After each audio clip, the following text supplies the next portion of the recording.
When I was 20, I spent a summer living in an old Wisconsin farmhouse and experienced several of their best thunderstorms.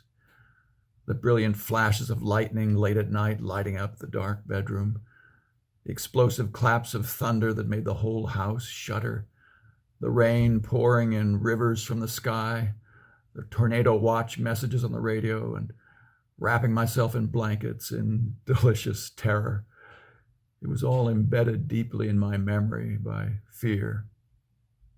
A fierce storm is a universal, easily understood metaphor of life's most difficult moments.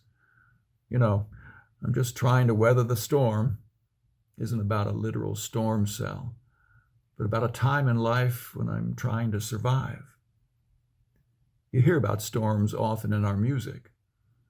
Etta James in her song, Stormy Weather.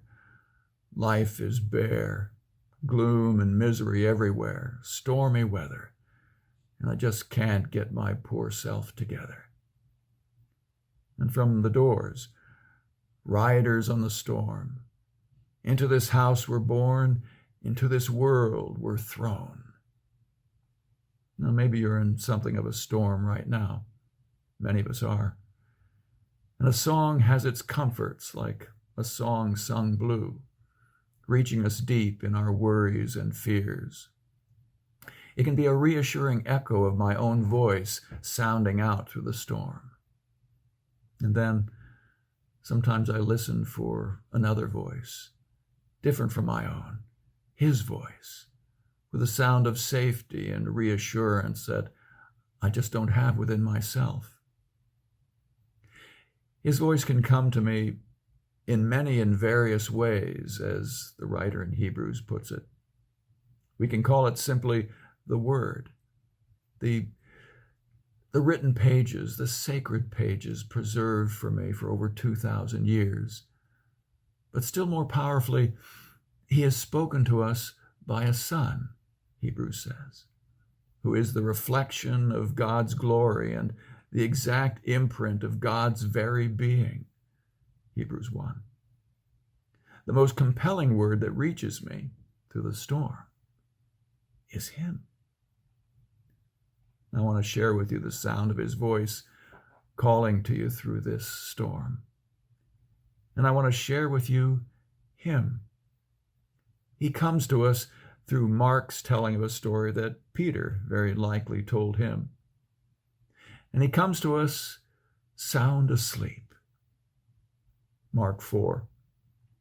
Jesus and a small group of his followers got into a boat and started to cross the Sea of Galilee, when suddenly a strong wind blew up, and the waves began to spill over into the boat so that it was about to fill with water. Jesus was in the back of the boat, sleeping, with his head on a pillow. The disciples woke him and said, "Teacher, don't you care that we're about to die?" There's that familiar echo of my own voice, the echo of my fears, the echo of my challenge to God. Don't you care? Doesn't seem like it. But through my own stormy weather and through my own blinding fears, he is there. He does care. And he speaks. He woke up and rebuked the wind, Mark writes, and said to the sea, "Peace, be still." Then the wind ceased, and there was a dead calm. And I'm using the present tense. He's there. He cares. He speaks. Because the word is right there in my personal storm. It's what Peter elsewhere, who is there in that boat, he calls it the living and eternal Word of God. 1 Peter 1. The written story has been preserved for me, and the resurrected Lord is alive for me. There are moments when my life has a chaotic, random feel to it, when it seems to be tossing me around to God's indifference. My own voice is taut and brittle with fear, and I can hear myself say, "No one seems to care." It's natural that when the storm hits, I feel vulnerable and afraid and alone. And you can hear it in my voice. And fortunately, I can hear something else in his. Peace, be still. If the right person speaks those words, it becomes so. He's the eternal reality, more real than any storm right now. And who he is becomes reality for me. And in the story, Jesus returns the challenge presented to him. He said to them, "Why are you afraid?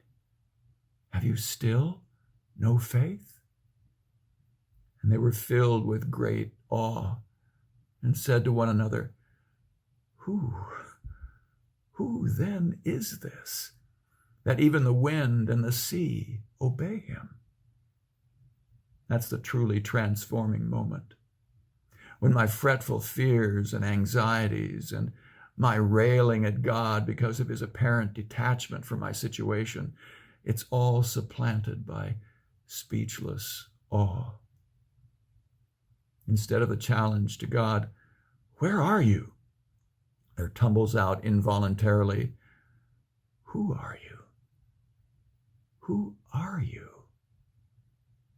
It's the question that arises from personal encounter with him.